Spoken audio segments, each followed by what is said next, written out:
Hi everyone, let's start with this webinar. Today we are going to discuss Kerala Story 2 movie with three esteemed panelists, and I'm Nidheesh, myself a journalist.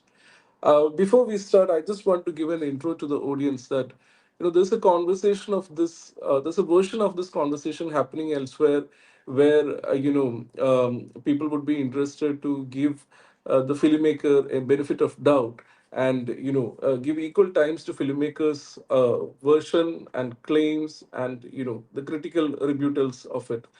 Well, we are not doing that tonight because not because we are not curious. We think this film has deserved this has gotten a fair hearing. It has gotten a fair hearing from Kerala High Court, Supreme Court, CBSE, and 3 minutes of social media from all of us. So there is a documented evidence to say what it is, and we are going to say what it is. It is a film that is dressed up as cinema. It's a propaganda film dressed up as cinema, and its prequel had a documented evidence of fabrication, outright lies. It started with claiming 30,000 women from Kerala converted into Hindu women converted into Islam as love jihad, and then when the Supreme Court forced its hand, the makers changed it to just three. It had this thing where the sequel probably hasn't learned from it. It also has created this fabrication of force feed. Malayalis would force feed someone beef and sort of these strange claims. So we are going to say what we are not interested in the both sides framing. We are going to say what it is, that it is a documented release planned just ahead of an election cycle in Kerala for a specific purpose. And the only woman in our panel, and this film claims to be, framed in a way that it saves women, and especially women from a particular community who they think, are seduced by men in another community, as if the women in this particular community have like no agency and all. So let's start with Maneesha. Maneesha, you are a born and brought up Malayali. What was your first impression watching this trailer? Definitely, when I watched this propaganda trailer, Sorry, the, I can't hear you. not audible? It's not audible? Yes, it is. Yeah. Is it audible now? Is it audible? Manisha, you're audible. I think you go ahead. Uh, Yeah. Okay. Okay. When I watched this propaganda teaser, the first question that kept coming to my mind was, why do they choose Kerala? That was the first question that was hanging around my mind. And uh, when I think about it, the only one answer that comes to me is that it is about how much the ruling party or the ruling establishment fears a small state like Kerala, that I must say, because as we all know, Kerala is not too big geographically, and yeah, it's a very small state. And as we know that the main reason the central government fears Kerala is because uh, the people from Kerala are educated. Definitely, that's the first and foremost reason that I must say. And Kerala leads in literacy. And one thing is definitely the factual circumstance of Kerala regarding democratic election, and that it is a fact that BJP has not had a significant electoral presence in Kerala. That's true. But that is not even the main issue. The real issue is the stand Kerala takes uh, in every issues, like the protest Kerala does in every new amendments or new bills that the central government has passed.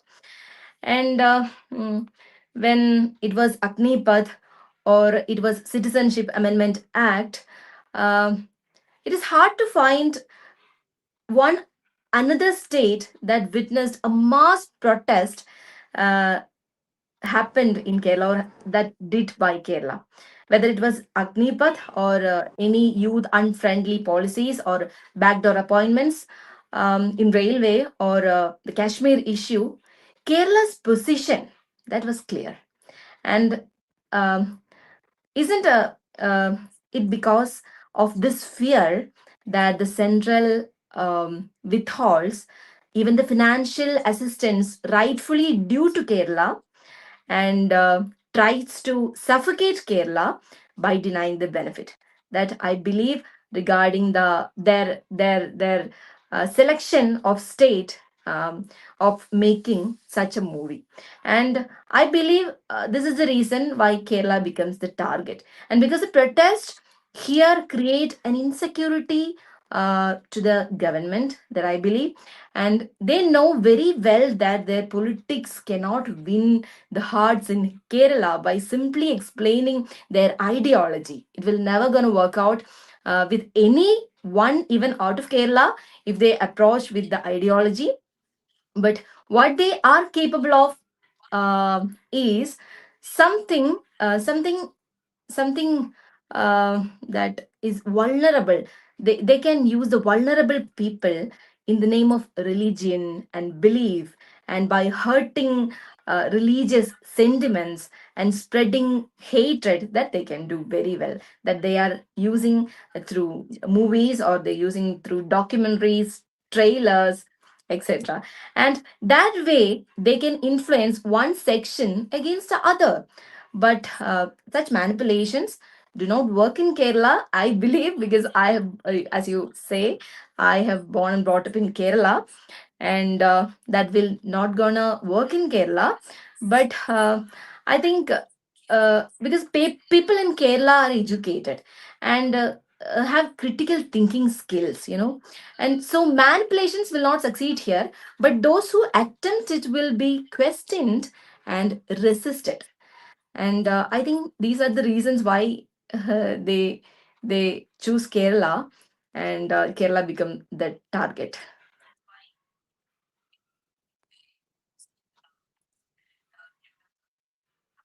Great, Manisha. I mean, my audio was a little patchy, but I've opened the YouTube live version of this, and so that I could hear it again.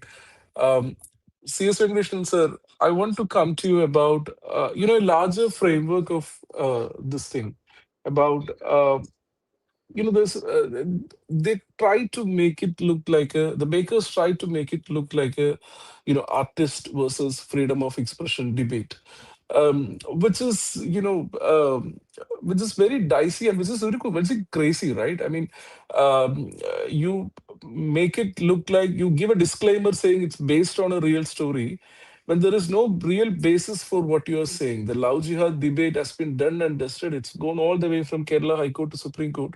Of course, there have been cases of individual maneuvering happening, but that's not a systemic thing. No court in this land has ruled anything, has gotten any evidence about, and not just one state force. The Karnataka police has investigated this. Tamil Nadu police has investigated it. Three state police forces have investigated and found no evidence for this love jihad claim. But still, they could make a movie about it and say that it's based on a real story. Disclaimer. What do you think about this artist versus freedom of expression debate? Yeah, the whole question is not just about films. It is larger ramifications. In a sense, I will start with telling you about a personal experience I had some few months back while I was traveling in Gujarat, in Kutch. Actually, we were actually taking part in a rally which is recreating uh, Gandhi in Kutch. Gandhi traveled in Kutch in 1925. So this was centenary of this Gandhi trail.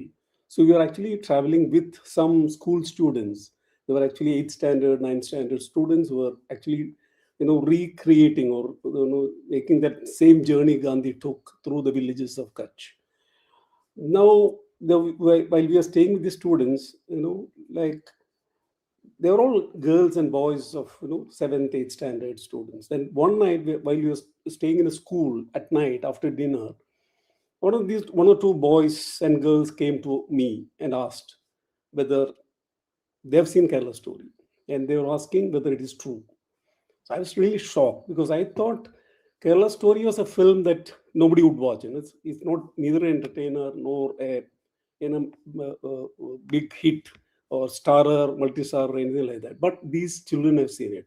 So there is a kind of way in which these kinds of films are being shown widely among children, and naturally they are influenced by what is said, what is shown in the film. That is the danger of the whole thing, I think. One thing, so what we have to look at here is like, on the one side there is this political agenda of uh, demonizing particular community, and focusing on certain areas. Like for instance, Kerala Story one was about Kerala. They're expanding the story, as I understand, to Madhya Pradesh and Rajasthan. So they're trying to create a kind of pan-Indian narrative about the whole around the whole thing. So the problem is like, if we are going to talk about the question of freedom of expression, the problem lies in the fact that earlier, you have a particular kind of system in the film world. So you have a censor board, you apply to censor board, and censor board has certain rules and regulations by which they look at a film, and they are supposed to see if this film has any objectionable content, whether it has, it promotes hatred, it promotes, division. All those guidelines are there. So it surpasses that. And you also had, in if you look at the last 20 years of Indian cinemas engagement with the public, you can see many times there is this kind of hurt sentiment drama. Some community says it hurt the sentiments, and there is a kind of public censorship, and film is banned or film is prevented from being shown. So in all these cases, what you see is the state actually protecting the people who say their sentiments are hurt, rather than protecting the freedom of expression of the artist. So this has always happened. Now what is happening is like, you have, you know earlier, if you have a film like this, you had certain kind of arbiter. You go to an arbiter, you just you know uh, file a case, or you file a complaint, or create protest against it, and you have this arbiter, who is the custodian of law, looking into these things from above, from not being part of these the people who are involved in it. Now what is happening is like, arbiter itself is biased. So where do you go to, like, whom do you appeal to, whom do you approach to correct this? So when the state itself is supporting majoritarian kind of narratives, so what do you do? There is one major question that is not just a question about cinema or film, but it's a larger democratic political question, where you live in a post-truth state, where people want to be validated about what they believe in, not that they don't want to they don't want to be challenged about their opinions and all that. Second thing is, why this film? Why this Kerala Story 2? Thing is like, uh, now what is happening is there is a kind of market for hatred. So going along with this kind of commercial logic of cinema, what you're doing is you are actually catering to a kind of a widening, ever widening market for hatred, hate speech, which the commercial cinema are using. So that is also one way in which you can make any kind of film, and you are supported by the state, and you can propagate it, and these are huge grossers. So what is happening is like, state colluding with these kinds of narratives, and propagating films. And if you look at the kind of censorship and the kind of way in which awards have been given, films have been selected to film festivals and all that, you can see there's a kind of clear kind of agenda behind it, where you promote these kinds of films, and also ban or censor or prevent films that uphold secular democratic values. So there is a kind of clear agenda at work, where which is larger question of democracy, democratic polity in the country. Like that is how I would like to see it. Either it's on the one side is a kind of the market for hate speech, on the other the kind of collusion of the state. So I think we are actually confronting a larger question of the democracy of the nation, where certain kinds of agencies and institutions are supposed to uphold constitutional values are actually, they're not doing their job, I would say.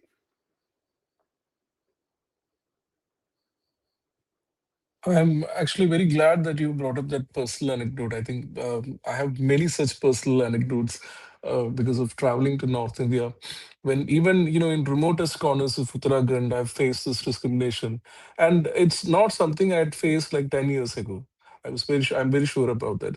And glad you brought up the censorship angle. I mean, there was a recent Malayalam film where they denied censor for the film because it apparently had a beef biryani eating scene, and this was Shane Nigam's Hal. And now you have a film where someone is force feeding beef biryani and it gets censored board clearance. So one film where something as normal as a Sunday lunch is being clamped down by the authority. But on the other hand, if a movie which is basically a propaganda imagery gets full clearance. And I want to come to Shabin on this sort of censorship. And you're someone who has academically studied these kind of propaganda films. Like, first, let us know, like, how did you end up studying a movie like Kerala Story and all?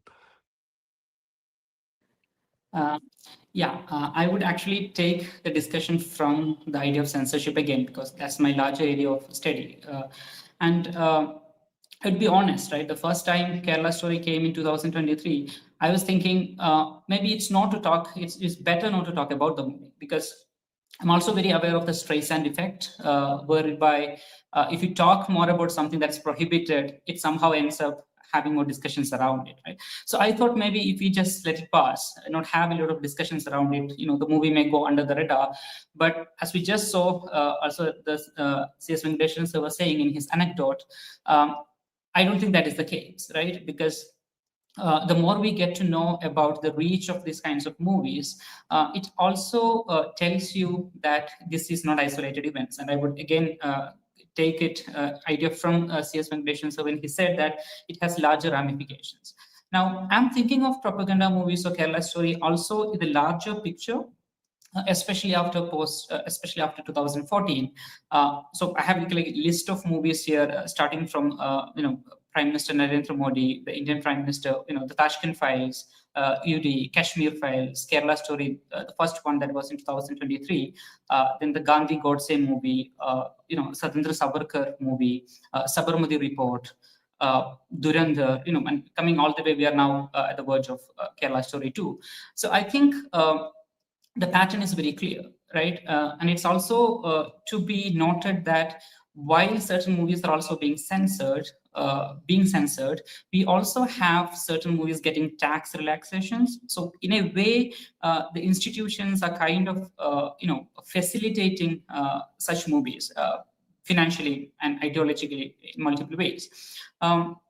So I would say that my larger interest was also because I think me identifying as a Muslim and looking at Kerala Story, I figure that it's more of a Muslim story, especially within the context of Kerala. And that's that's a victim, that's the kind of perpetrators that they have identified. So that was one, initial kind of a spark for me to get into the discussion. But I'm also thinking of Maneesha would be able to shed better light on this. I'm thinking of the chilling effect that we talk about, within the legal discipline. When you talk about love jihad cases as something that has been as a legal, factor or something, it also going to have ramifications in the cases that are going to be now come up in different courts. Right. So if love jihad is then accepted as a judicial term, which it is not, it's also going to have effects on the future verdicts that we may come to see, and it also is going to affect. What are we doing initially? Like, it's the idea of criminalizing love, right? However you want to term it, we are criminalizing love, and it doesn't sit well with me. So in the larger context, I'm thinking. if it's the if it's the Kashmir files or if it's the Kerala story, it's also the larger majoritarian ideology trying to get rid of these offshoots which do not really cater to the larger majoritarian ideology. So then the idea is to then resort to propaganda, whereby you can then belittle them, demean them. You can kind of picture them in a very bad light, so that the majoritarian ideology seems better, right, that way. But then I'm also thinking, coming from a literary cultural studies point of view, I'm also thinking of the larger idea of representation. I don't think I'm too interested into say what is real, what is unreal. That would be a very simplistic discussion of a movie. But you opened up, Nidheesh actually opened up with by saying that this is a propaganda movie. It's masquerading as a film, but the kind of quality, the kind of merit that you see in this movie, I don't see any. And along with all this, you have a state machinery giving awards to social media influencers, right? Giving special awards to filmmakers, and there is no way one can then question or one can really understand what are the criteria that has been followed in these cases. So I think I would still go back to this idea of larger institutional failure, and most of it has been very deliberately done, because I think however we say we are a democracy, I think the majoritarian opinion, and especially the kind of governmental systems that we go through, I feel like however we say criticism is important, I don't see that happening. So it was in that context maybe I would have come into this idea of looking at censored books, censored films. But in Kerala story, it's the other way around. You brought up the idea of the movie Hall, right? And I was thinking Deepak Dion's movie Private, which also had certain omissions that CBFC suggested about Citizenship Amendment Bill, the use of the word Muslim, the reference to Ram Rajya and all. And Deepak Dion, in one of the interviews given to a Malayalam TV channel, says that if you don't resist censorship of movies, eventually that censorship is gonna spread into the food that you eat, the dress that you wear, the religion that you follow, right, and all that. Think of it from the Kerala story perspective. If we don't resist propaganda movies, the propaganda is going to come to us in different ways, right? If not movies, in multiple other ways. So I think that was my initial thoughts. And I think at this point, when Kerala story is going to come up, I don't think silence is an answer anymore. I think we have to speak up. And as a state, and as a literary state, as we claim, as a liberal society, as we claim, I think it's the onus and responsibility of each of us to then counter this kind of narratives. And I'm glad that social media is doing it. I absolutely loved Kerala Tourism's Instagram page handles response to it. Right? We have no beef with anyone. And I immediately connected that to the story of, I think it was in the Kerala Film Festival, where one documentary or video was banned just because the title was beef.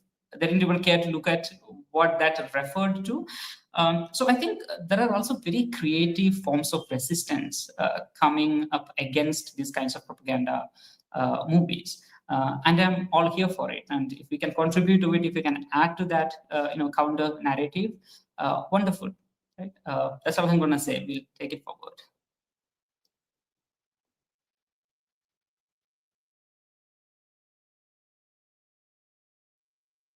I'm sorry if there is a small delay between the speakers, stopping what they're saying and then me asking the questions. That's because of the audio issue we have. I'm sorry for that. But there's a lot to unpack in what you said. This it's all something that as a Malayali, as in our lived reality, we can relate to a lot. There's a newness about this whole thing, especially when the prequel came by. There's a newness. There was like a sudden jerk like reaction. We didn't really know how to respond to it. Was so absurd, so fringe, that we didn't know how to respond to that. But then this time, I think Malayalis have kind of recalibrated. I've seen so many of my friends also kind of recalibrated their position that it's not something we discuss, and we have shot back in the best way. The Mallu sardonic humor has been employed in the best way here. It's that reel about maybe she was not served poroto along with this. That's why she protested. That's the kind of way that we respond to a troll like this. But on a serious note, Manisha, I want to ask, like, some of the claims, at least, I mean, partly we also have to blame ourselves, right? Like the love jihad claim, if I remember correctly, originated, one of the early originations of that claim came from not from a Northy guy sitting in a studio somewhere and dreaming up about a Kerala that does not exist. It came from a KCBC guys. Our own Christian bishops were claiming that, love jihad is a reality. There are forced conversions happening in an organized manner. And a part of this we have to blame ourselves, right? That and when the Hadia debate happened, there was a lot of polarization happening, a lot of people who were up in arms about Hadia's conversion. It went all the way to Supreme Court, and it turned out it's her choice. um, how do you see it from an insider point of view? How do you see that these kind of fringe claims that some Malayalis make get amplified exponentially by the northern guys who have no clue about how we live? Nidheesh, I wondered, since I'm a Mallu, as we all know, there is um, not a single love jihad case has been officially reported in Kerala, right? To date, right? So there is no single FIR in Kerala regarding love jihad. Um, See, the word love jihad and corona jihad, I must say this, these two words are the creators of the central propaganda, right?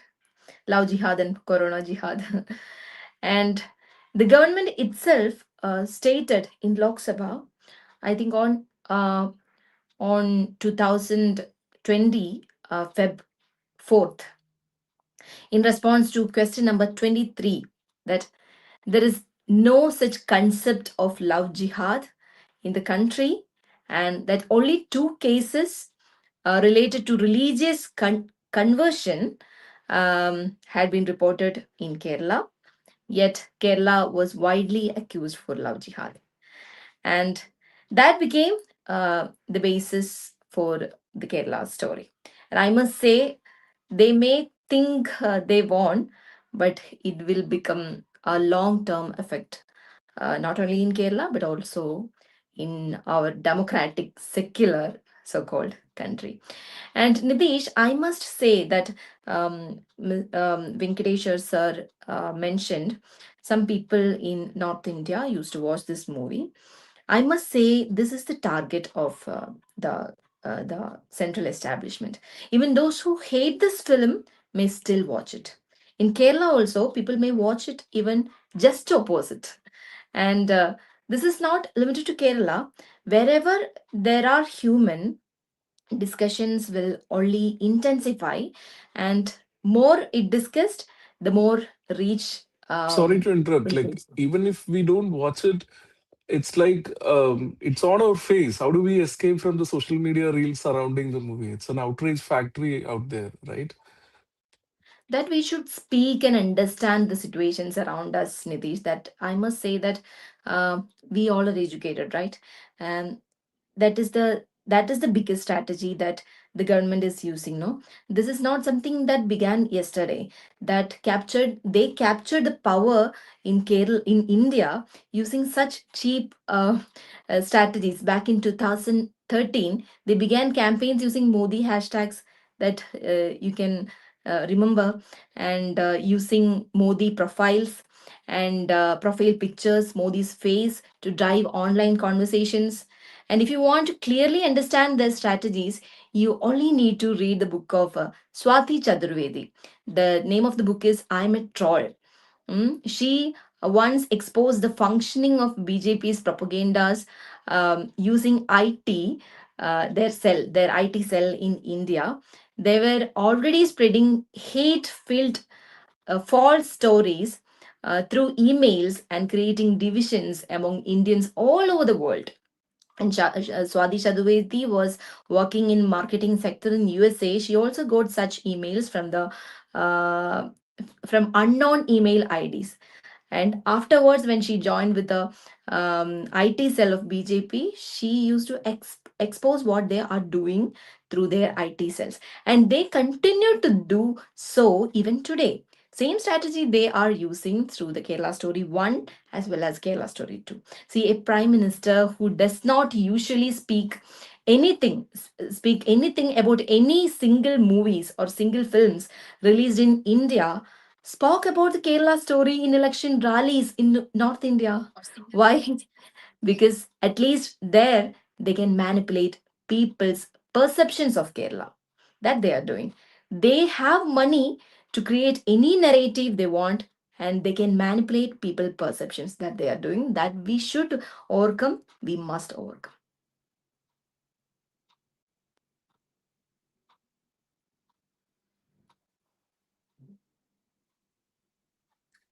Thanks, Manisha. CSR, back to you. Like, it's not the first time we are being stereotyped by the northern makers. We have been called many, names before.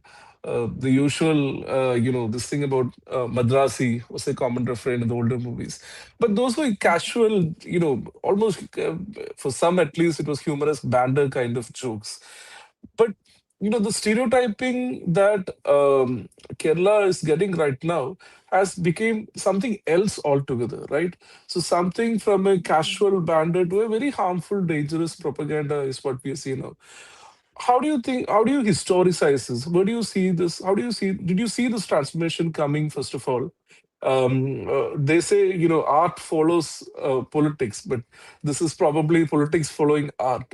And did you see this transformation coming? Also, how do you see it going ahead? Clearly, there is an audience who think that, such a Kerala exists, right? So how do you see this, stereotyping? One thing is like, you have uh, these kind of stereotyping and othering in all kinds of cinemas. Like for instance, you have Hollywood, you have the black people, you have the Islamophobia at work in all cinemas and all that. So that has always been there.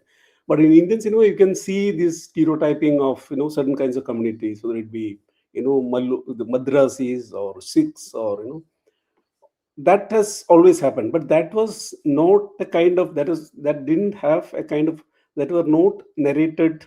Those characters were not played out within the larger political narrative of hatred at work. That is one basic difference. Second thing is what is happening now is like it is not they are not worried about truth or fact.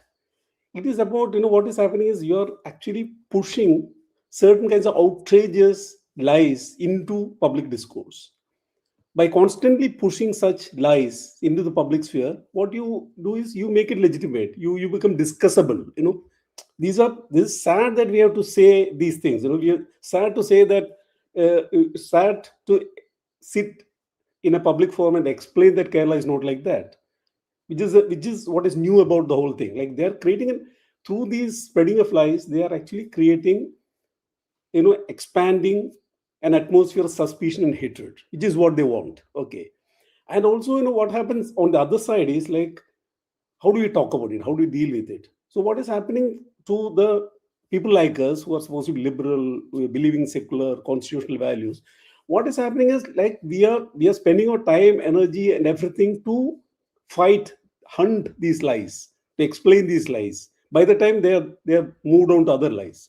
So what is happening is there is no, point at which you can you know uh, capture it or explain it. There's no point in doing that. That is not what they are after. Like they are constantly doing, it's a kind of live machinery that is at work, and it is actually gradually creating, as I said, an atmosphere or market for hate speech, which the films cater to. So earlier the thing was like there is a kind of stereotyping at work in all kinds of films, negative and positive, And also there is a kind of, people make jokes of other communities that has always been there, especially in a multi, cultural, multi-religious, multi-caste, country like ours. So there have always been a kind of, mechanisms at work, social mechanisms, like medium, the moderation, editorial moderation of, media houses. Then there were, public forums, like whether it be legal mechanisms. All those forums are there to check that, to bring some sort of, check and balance about these things. Now what is happening is, as the other discussions also said, the whole mechanism has turned majoritarian. So they are pushing all these are permissible, whereas, whoever stands for secular values or whatever was considered serious art or cinema is being, hunted down, is being, pushed out of public domain. So this is a larger question about, how to react to it. As we said, like, how do we talk about it? How do you actually find new creative ways in which you counter this argument, rather than, constantly running after these lies and trying to debunk these lies? Can we actually do something proactive about it? That is, I think, the new challenge that is there, which I think is a larger democratic and, question, larger political question as such. Because, because if you ask for a ban, you are again falling into the state logic, the kind of logic of the state, where, they want to ban certain things. It's not a question of banning something, but, how do you actually create counter narratives? How do you actually, talk about these kinds of films in a public forum where nobody wants to listen to you?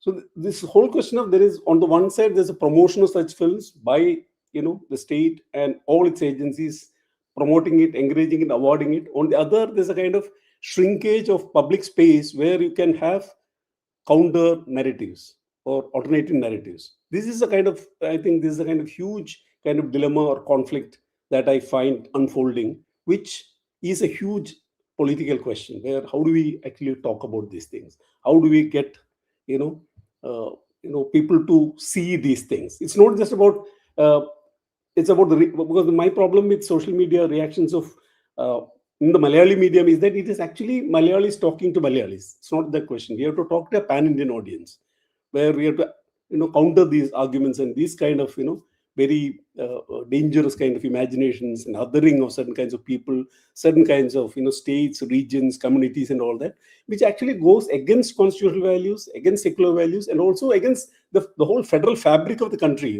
You're pitting one region against other. I think that is something that should be seriously addressed. Yeah.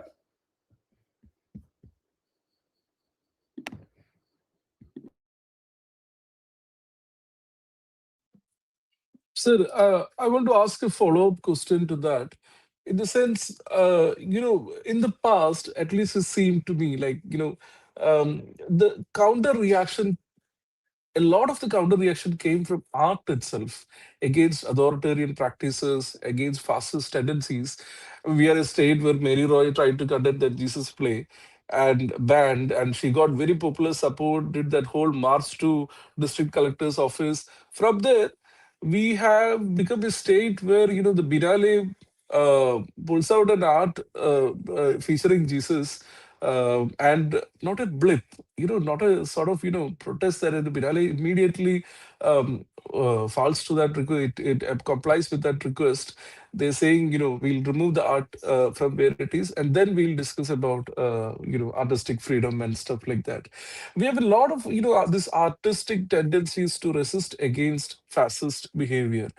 And even without an event triggering these kind of things, we had a lot of art itself, featuring like Sarah Joseph has this, novella where Shurpadaga is the lead character.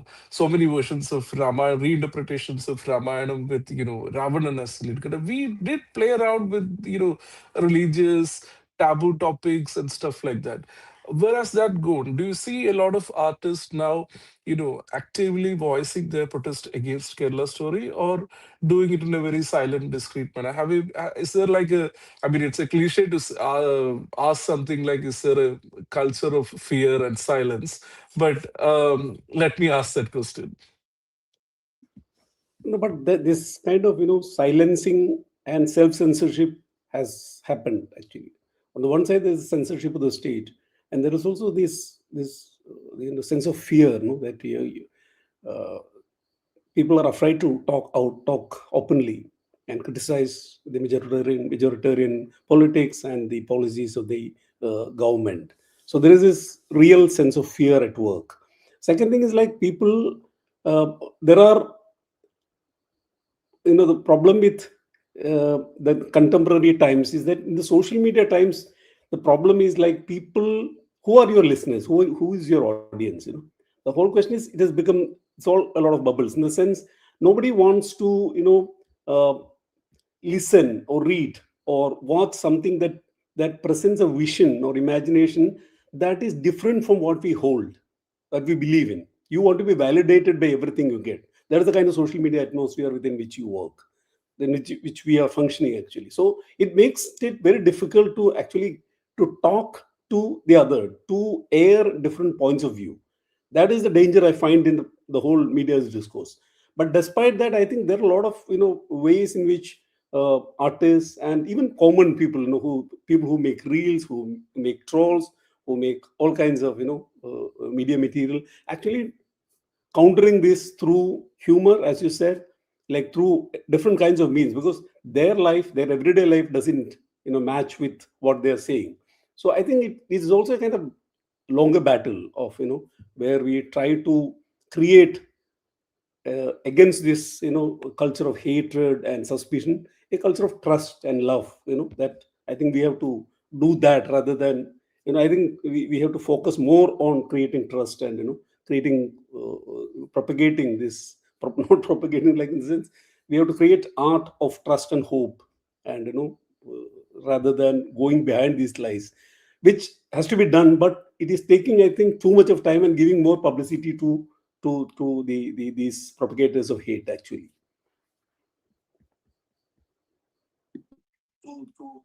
These propagators of hate actually. Yeah, I want to ask Shabin something related, in the sense, you spoke about censorship and how authorities kind of, take control of that space. But there seems to be also, beyond state patronage, there seems to be also a lot of money to be made in making these kind of films, right? Like Kerala Story too, nobody asked, the production house where the funding came from, what was the source of funding, and also like how much money they made. But reportedly, they made a lot of money and they were really happy. They were laughing all the way to the bank. And now comes the Kerala Story too. In Bollywood, nothing happens without, if there is no profit incentive at the end of the road, nothing happens. So have you ever, kind of academically done a research on the money funnel about this thing? They say follow the money. Where does it lead us to? Yeah, very interesting question actually. I was thinking of Perry Anderson's book, The Indian Ideology, right, where he talks about how, Congress or BJP or Hindu Mahasabha had some certain particular ideology that they have been pushing for years to come. So if you look at BJP's election manifesto and all, the Ram Janmabhoomi movement, Ram Temple, has been a recurring promise that the BJP has been offering to the public. To come to your question, I feel like it's very interesting. For example, the very recent debate about PMK's fund, right? To many questions about it in the parliament, and it's very interesting. For example, the very recent debate. I think in that context, if you think about it, the monetary aspect of it is kept very hidden. We are not really sure about it. And even the very recent movie Dhurandhar, right, have been looking at the kind of money that it makes out of theatrical releases and all. Most people treat it as a mass movie, right? As it's a very movie that gives you goosebumps and all. And it takes another level of interpretation analysis, someone to tell them and poke them and say that, see, there is propaganda in it. So I think the larger discussions around religion or the majoritarian politics or people getting in positions of power, I think it eventually leads to, acquiring wealth in some form of the other. And it's also very evident when you see the enforcement directorate or someone being sent to the oppositional leaders' houses, or anyone who talks against the government. And I have been also thinking of this in terms of the celebrity silences around certain certain political issues. So I've been thinking of the three khans of Bollywood in terms of how they were silent on most of the issues that concerned certain sections of the society. But when I also think about it, I see that they have a lot to lose in terms of not just their not just their stand as a celebrity, but also in terms of their finances and all. So yes, I think there is a larger, money trail that follows or like kind of leads to within these hate speech campaigns and all that. And that's also very evident in terms of many overt festivals or festivities or demonstrations, theatrics that we see around Hindutva and the majoritarian ideologies, right? Most of those are not possible without a great backing of money, without a pile of cash, supporting that. And eventually, it also ends up within the discussions of the electoral politics, right? How are politicians then, or candidates, then influencing voters through money and all. So I think there's a larger thing. I wouldn't be an expert to talk about it, but I know for sure that there is a larger picture in there. And very quickly, maybe just one more point. I grew up reading CSR's tea shops in Malayalam cinema in the SCRT books and all. And I was just, seeing CSR, I was reminded of that. And I was thinking, it's also the aspect of visual in the movie, right? So in Kerala movie, in the Kerala Story movie, you look at it, it's also the visual depiction of it that then creates, anger, fear, hate in the minds of audience, because it's very visual. The visual of the hijab, or the woman eating beef, or forced to eat beef, or all these, or the ISIS camps. I think the visual element is also playing a huge role in terms of and I think that's one of the reasons why propaganda movies in some way disrupt the larger discussions around free speech, and discussions of communal harmony and all. So that's just one point I had to add. But Nidheesh, that's a great thread, and I think someone will have to follow it up. Someone who is expert in maybe in the economics field of it. And I don't really see disciplines as separate. I think there are porous disciplines that we have to work around. And thank you for that spark, actually. That's been a good intervention. Maneesha, I want to give you the final thoughts on this. Where do we go from here? There are certainly, unlike the Kerala Story 1, Kerala Story 2, there seems to be certain new ways of resistance coming up. The court has taken notice. The Kerala High Court already observed that, you're portraying an entire community in a bad way, very intentionally, and this is not right. And this is a state where, people are living in a harmonious way. And portraying them in this matter can be like, can incite passions. This is what High Court said. And for some reason, the movie makers have not been, showing this movie to High Court.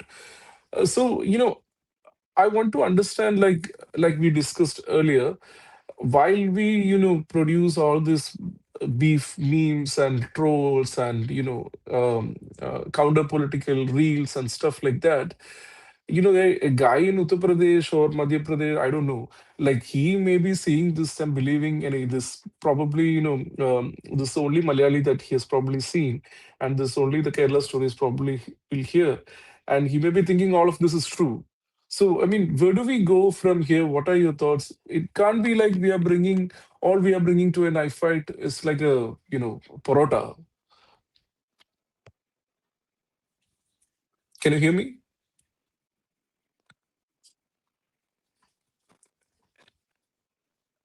CSV sir, do you want to take that question?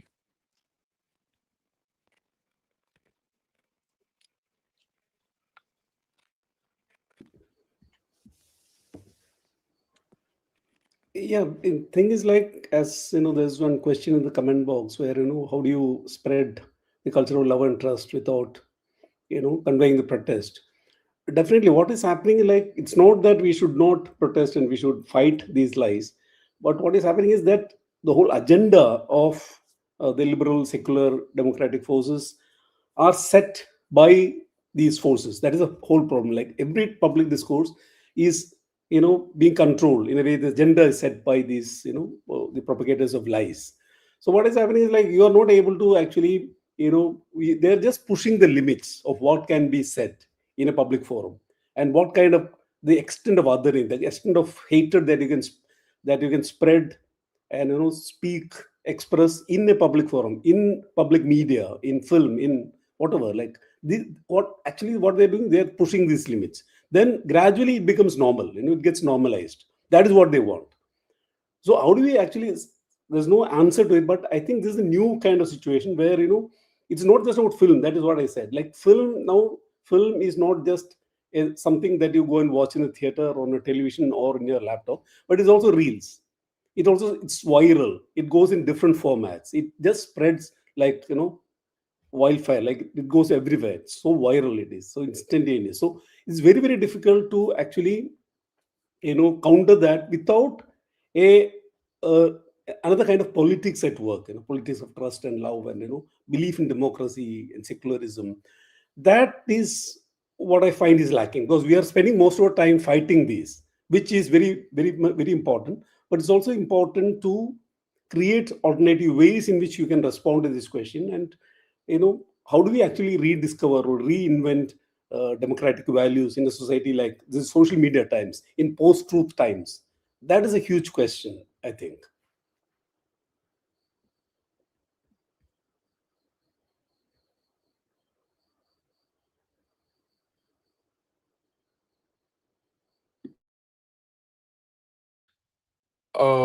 Manisha, can you hear us now?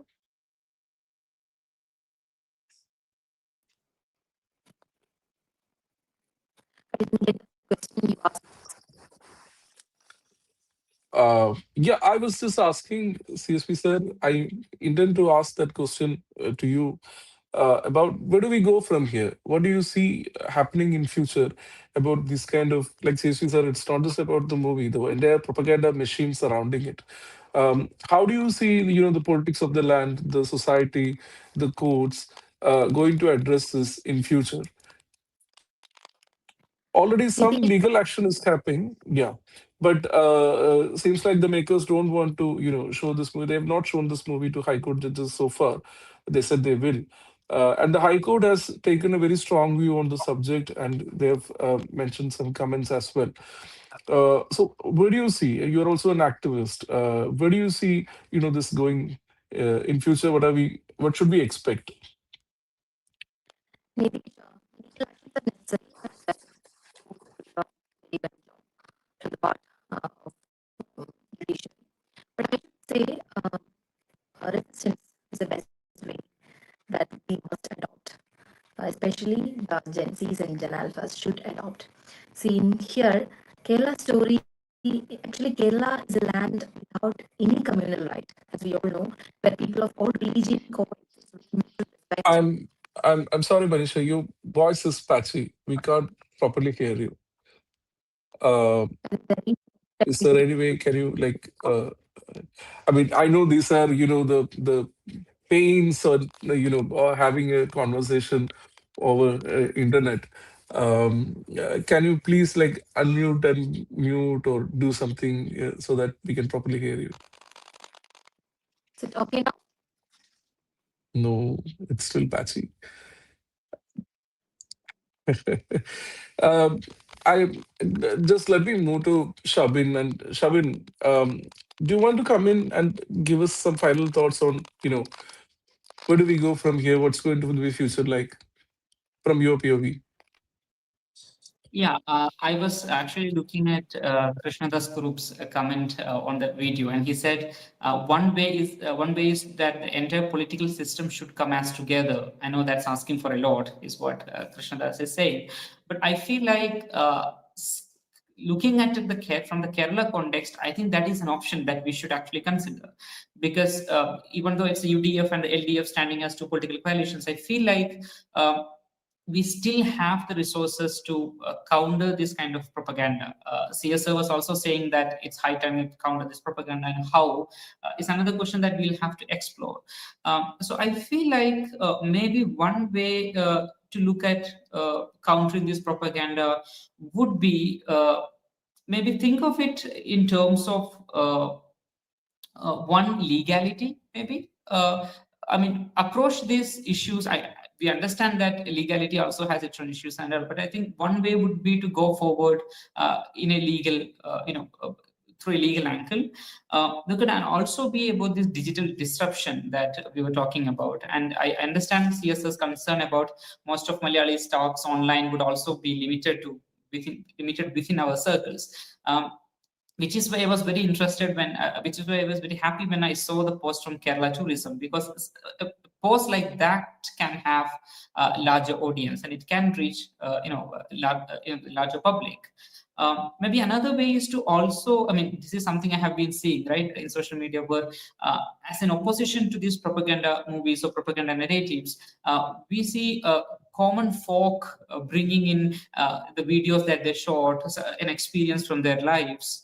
And that's one way to again do that. Another way, I don't know how practically this is going to be, but also maybe promote indie films, right? Promote local directors, promote local ways of directing movies, documentaries, and all. I know that is something that's dying at the age of Netflix and the OTT and all, but I think more representation from artists from the marginalized sections of the society, or artists who do not have the resources, maybe the government, not the government at least, or at least the social welfare associations, if they could kind of promote this kind of narratives, good narratives about Kerala, I think that's going to have a larger impact. And I don't think even the ruling party or the opposition party at this point has a disagreement on how to counter the Kerala story too, or the propaganda about it. So I think it's a good, what Krishnadas raised in the comment section, I think that's a good idea. And I think that should be a good way to go forward, especially given that BJP is not a strong opposition power in Kerala as of now. So I'm just going to say that, and I don't think that's a far-fetched, I don't think that's a wishful thinking. I think that's something that can happen. And yeah, we'll see. That's a great way, but I just think we should put it out there that the Kerala tourism handle actually is an outsourced one. It's run by a PR agency, if I'm not mistaken. But of course, the political leadership has to ratify such sensitive tweets, and we now have a young minister. Probably that's the reason why. I mean, if the politicians were as aggressive and as responsive as those who make these propagandas, we would have been, in another reality altogether. But on those thoughts, I'm very sorry that we couldn't, address some of the comments and questions in what we got in comments. Hopefully, this will be on the Instagram or on the YouTube page where we post this thing, publish this thing. The comments will be visible for everyone. There were some great comments posted. So let me wrap this up. This has been a lively debate, I should say. And Maneesha, sorry that we could, that last minute this thing happened. But it's been a great discussion, everyone. And I hope we continue this discussion on social media or wherever we can. Family groups, important, very important, I think. Family groups, WhatsApp, social media, wherever we can. So, good night, everyone. Thanks.